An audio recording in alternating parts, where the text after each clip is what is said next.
Shalom, selamat pagi saudara-saudara. Kita berjumpa kembali di dalam renungan dan doa pagi GKJ Kemuliaan di hari Senin 1 Mei 2023. Renungan pada pagi hari ini berjudul Sikap Seorang Pelayan.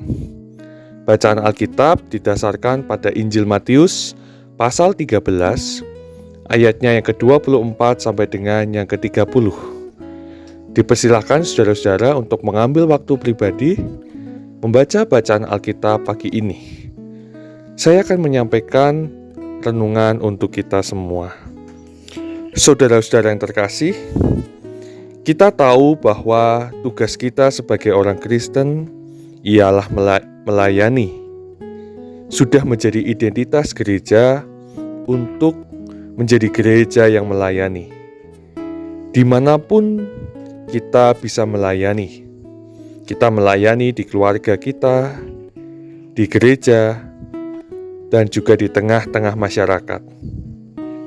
Tetapi yang menjadi masalah di dalam kita melayani adalah bukan sekedar perbuatan pelayanan kita, melainkan sikap seperti apa yang mesti kita miliki ketika kita melayani.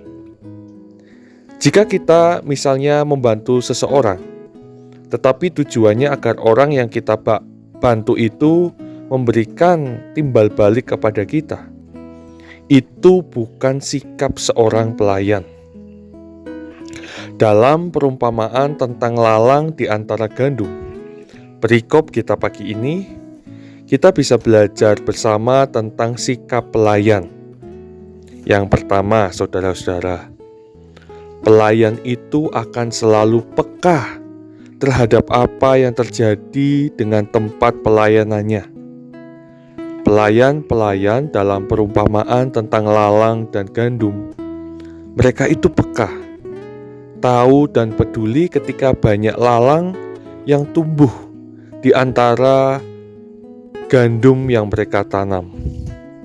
Saudara-saudara yang terkasih, kalau kita benar-benar melayani, kita harus melatih kepekaan kita terhadap ketidakberesan yang terjadi di sekitar kita.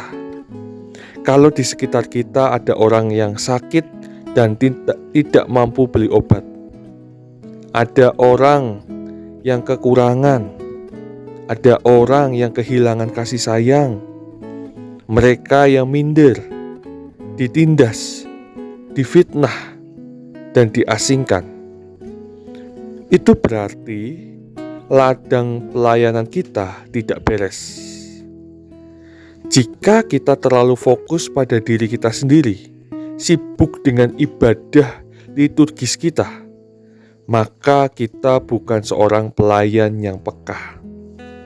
Yang kedua, pelayan harus selalu memelihara komunikasi dengan tuannya.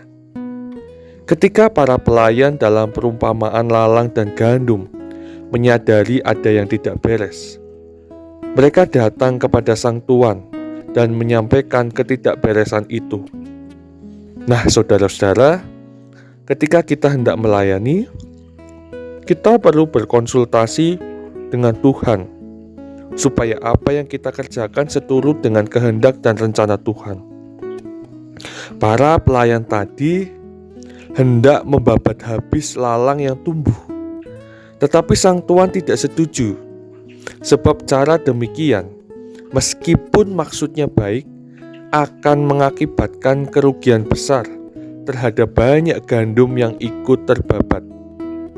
Saudara-saudara, meskipun maksud pelayanan kita baik, tetapi kita harus sering berkomunikasi, berdiskusi, berdialog dengan Tuhan. Apakah Tuhan setuju dengan cara kita melayani? Yang ketiga, seorang pelayan harus tahu batas-batas kewenangan dan kemampuannya.